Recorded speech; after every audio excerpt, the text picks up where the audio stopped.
Welcome back to SK1AKIS and आज हम लोग एक न्यू चैप्टर स्टार्ट करने वाले हैं जिसका नाम है equilibrium and elasticity. So first point in it is about equilibrium. जैसे क्या होता है कि एक्चुअल में there is a difference between the two. जो हम लोग इक्विलिब्रियम पढ़ते हैं that is valid just for rigid bodies, while elasticity is really valid. The concepts of elasticity are valid even for non-rigid body and actually they are not valid for rigid bodies, right? तो पहले हम लोग equilibrium का थोड़ा सा introduction करेंगे about the conditions requirements for equilibrium, right? तो starting it with example, आप कोई भी ब्लॉक ले लो, सपोज करो कोई भी ब्लॉक, यहाँ पे आपने इस ब्लॉक को you kept it on a frictionless surface where the value of friction coefficient is just negligible. उसके बाद क्या होता है कि आपने क्या किया कि आप इसे नीचे to the block is vector W which is m vector G, while ऊपर for the block is the normal reaction force. ये दोनों तो कैंसिल हो जाएंगे, नेट फोर्सेस जीरो। उसके बाद आपने ब्लॉक को ऐसे ही छोड़ दिया, कोई वेलोसिटी नहीं दी, कोई फोर्स नहीं अप्लाई किया, इसकी जो वेलोसिटी होगी वो ज़ीरो होगी। इस केस में जो हमारा लीनियर मोमेंटम होगा वो एक कांस्टेंट होगा, नेट फोर्स ज़ीरो है, लीनियर मोमेंटम कांस्टेंट रहेगा जो कि ज़ीरो ही होगा क्योंकि यहाँ पे कोई वेलोसिटी है ही नहीं, कोई वेलोसिटी नहीं है तो लीनियर मोमेंटम इज ज़ीरो। और जो एंगुलर मोमेंटम रहेगा ये भी कांस्टेंट रहेगा, ऐसा इसलिए क्योंकि ये भी ज़ीरो रहेगा क्योंकि body rotate about any kind of axis नहीं कर रही है, right? There is no translational motion, there is no rotational motion. तो हमें कुछ इस बॉडी के लिए ये मतलब रिक्वायरमेंट्स कंडीशंस दिख जाती हैं। अब एक और अनदर बॉडी सपोज करो, अब इस कंडीशन में इस केस में क्या होता है कि आपने इस बॉडी को रखा फ्रिक्शनलेस सरफेस पे, उसके बाद नीचे इस बॉडी का weight that is vector W equals m vector G and upward is for the body the normal reaction force and the two cancel each other. लेकिन इस केस में क्या हुआ है, आप कोई फोर्स नहीं लगाए, रिमेंबर कोई फोर्स नहीं लगी है लेकिन फिर भी बॉडी के पास कोई लीनियर वेलोसिटी है।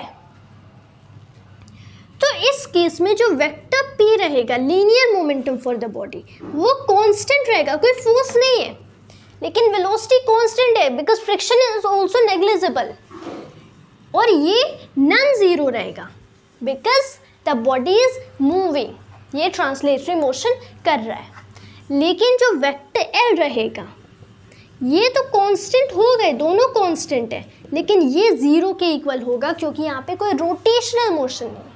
तो यहाँ पे भी हम लोगों ने देखा ये दोनों कांस्टेंट है लेकिन एक इसमें से ज़ीरो है वाल the other is non zero. कोई बात नहीं, हम लोग दूसरा केस देखेंगे और कोई केस देख ले, right? Any more case toppling. चलो हम लोग ये एक देख लेते हैं, आपके पास कोई रिजिड बॉडी है, right? You have this kind of rigid body, no problem, block भी बना सकते थे। I like this shape of rigid bodies. यहाँ पे आपके पास एक जेड एक्सिस है सपोज, और इसके अबाउट रोटेशन हो रहा है इन द रिजिड बॉडी।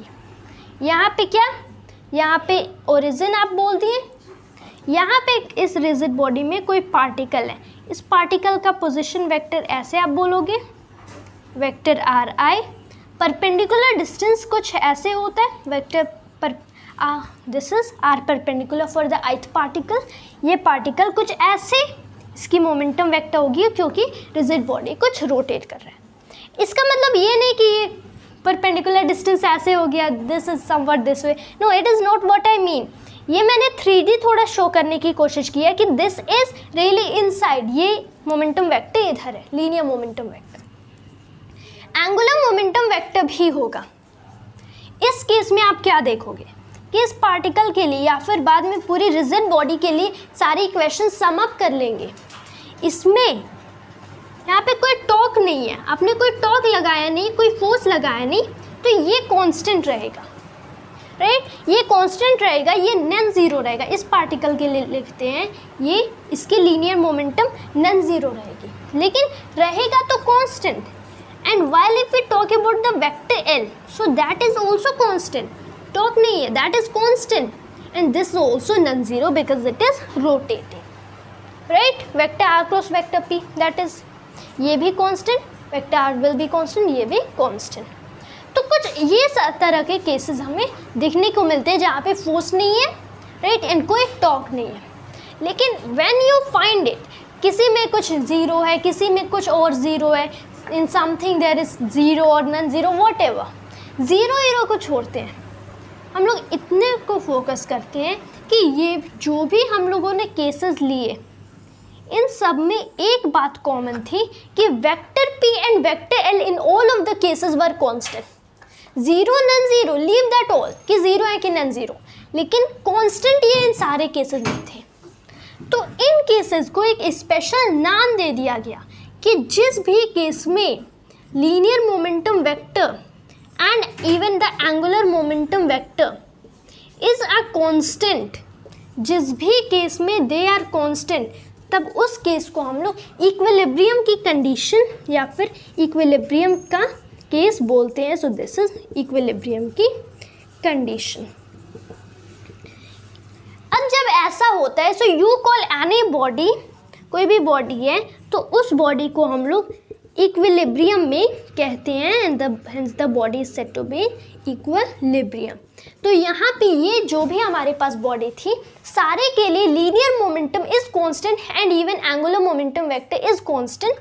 तो वेदर दे आर ज़ीरो और नॉन ज़ीरो, लेकिन सारे बॉडीज इक्विलिब्रियम की कंडीशन में थी, all the bodies were in equilibrium, right. चलो अब ज़ीरो वाला जो केस है ना, ये बहुत स्पेशल केस है। यहाँ पे ज़ीरो होगा, ये बहुत स्पेशल केस है। यहाँ पे तो नॉन ज़ीरो, जहाँ पे भी बॉडी मूव नहीं कर रही, जहाँ पे भी बॉडी मूव नहीं कर रही, that is a special case of equilibrium. जैसे अभी तक तो हम लोगों ने बोला कि चाहे बॉडी मूव करे या ना करे, बट ये मोमेंटम जो भी दोनों एस्पेक्ट्स ऑफ मोमेंटम होंगे, लीनियर मोमेंटम, एंगुलर मोमेंटम, ये कांस्टेंट रहेंगी, ये इक्विलिब्रियम में रहेगी। लेकिन अगर ये ज़ीरो कांस्टेंट होंगे और उसके बावजूद ज़ीरो होंगे, तब ये इक्विलिब्रियम का एक स्पेशल केस आ जाता है, सम सॉर्ट ऑफ इक्विलिब्रियम। इसको हम लोग बोलते हैं static equilibrium.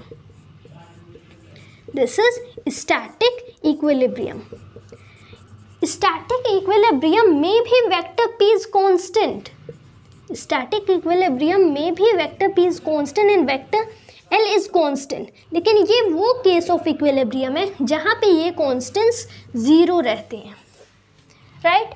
This is static equilibrium, no this isn't, this is no this isn't, क्योंकि एक नॉन ज़ीरो दूसरा zero, this is yes, this is static equilibrium. ये दोनों स्टैटिक इक्विलिब्रियम्स नहीं है, वरना इक्विलिब्रियम की ओनली बात करें एज अ होल टोटली, तब ये तीनों इक्विलिब्रियम में है, right, got it. So this is case of static equilibrium. चलो अब स्टैटिक में भी दो और केसेस आ जाते हैं, एक स्टेबल स्टैटिक इक्विलिब्रियम, दूसरा अनस्टेबल स्टैटिक इक्विलिब्रियम। स्टेबल हम लोग देख लेते हैं, जहाँ पे एक रिस्टोरिंग फोर्स एक्ट करे in order to bring the body back to the position of equilibrium, right.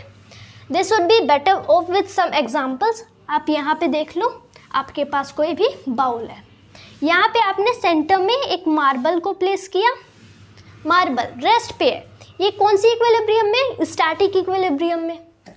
ऐसा इसलिए क्यों, क्योंकि vector P is zero, vector L is zero, और ये इक्विलिब्रियम में तो हो गई, दोनों are constant and those constants are zero. ये स्टैटिक इक्विलिब्रियम की कंडीशन में है।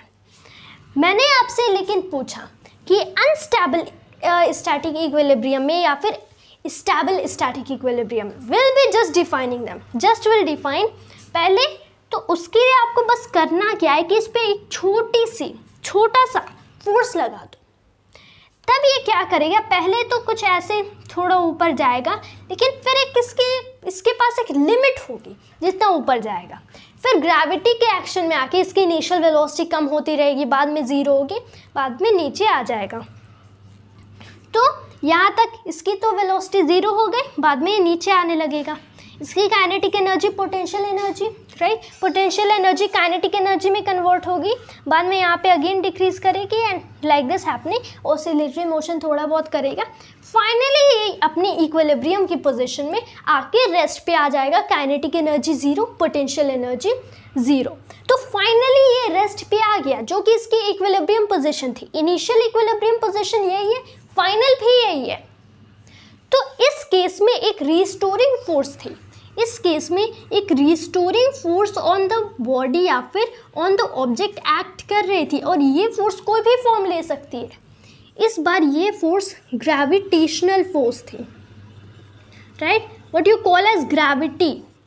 ये रिस्टोरिंग फोर्स ग्रेविटेशनल फोर्स थी, ग्रेविटी थी खुद। तो जब ये रिस्टोरिंग फोर्स एक्ट की, तब आपके फोर्स ने इसे इक्विलिब्रियम, अपनी स्टैटिक इक्विलिब्रियम पोजीशन से डिस्प्लेस किया। ये रिस्टोरिंग फोर्स की हेल्प से वापस अपनी स्टैटिक इक्विलिब्रियम पोजीशन पे आ गया। तो इस case of static equilibrium position को हम लोग बोलते हैं stable static equilibrium, right, this is stable static equilibrium. अब इसी का उल्टा कर दो। आप क्या करोगे कि यहाँ पे आप बाउल कुछ ऐसे रखो। पहले हम लोगों ने बाउल को अच्छे से रखा था, अब आप बाउल को उल्टा करके रख दो और इस पे मेहनत करके समहाउ आप ये मार्बल प्लेस कर दो। मैंने आपसे पूछा क्या ये स्टेबल स्टैटिक इक्विलिब्रियम में है? अगेन आप इस पे छोटा सा फोर्स लगा के छोड़ दोगे। आपने छोटा सा फोर्स लगाया, ये थोड़ा डिस्प्लेस हुआ, अब ये नीचे चले जाने लगा, यहाँ पे ग्राउंड है। रिस्टोरिंग फोर्स एक्ट कर रही है? No, gravity isn't restoring force now, instead gravity will more encourage it to go more forward, right? पहले तो ग्रेविटी was opposing it, और ये ग्रेविटी से वापस इक्विलिब्रियम पोजीशन में ला दी, but now gravity will help it to go more forward. ये आपने थोड़ा सा डिस्प्लेस किया, यहाँ तक आ गया। अब ये पोटेंशियल एनर्जी काइनेटिक एनर्जी में कन्वर्ट करता रहेगा जब तक ये ग्राउंड पे आ जाए एंड ग्रेविटेशनल पोटेंशियल एनर्जी 0 हो जाए। And all of that was converted to kinetic energy. Friction है तो थोड़ा बहुत थर्मल एनर्जी, इंटरनल एनर्जी, इन सब में कन्वर्ट हो जाएगा। फ्रिक्शनलेस सरफेस है तब टोटली काइनेटिक एनर्जी में कन्वर्ट हो जाएगा। ऑल राइट, तो यहाँ पे ये अब अपनी इक्विलिब्रियम पोजीशन में वापस नहीं आ पाएगा, क्योंकि जब रिस्टोरिंग फोर्स नहीं होती है तो बॉडी अपनी इक्विलिब्रियम पोजीशन में वापस नहीं आ सकती। And how will it come? ऐसा नहीं है कि यहाँ पे नीचे जाएगा एज वापस ऊपर आ जाएगा, no, this is in that way. तो इस केस को जो हम लोग बोलते हैं, इसको हम लोग बोलते हैं अनस्टेबल। ये केस है अनस्टेबल स्टैटिक इक्विलिब्रियम का।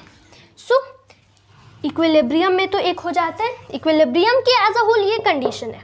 अब ये जब कांस्टेंट 0 हो जाए then this is static. Static में भी डिवाइड कर जाए कि जब बॉडी को डिस्प्लेस करने के बाद वापस इक्विलिब्रियम में आ जाती है, दिस इज स्टेबल। वापस इक्विलिब्रियम में ना आए, this is unstable, right. This is how we define.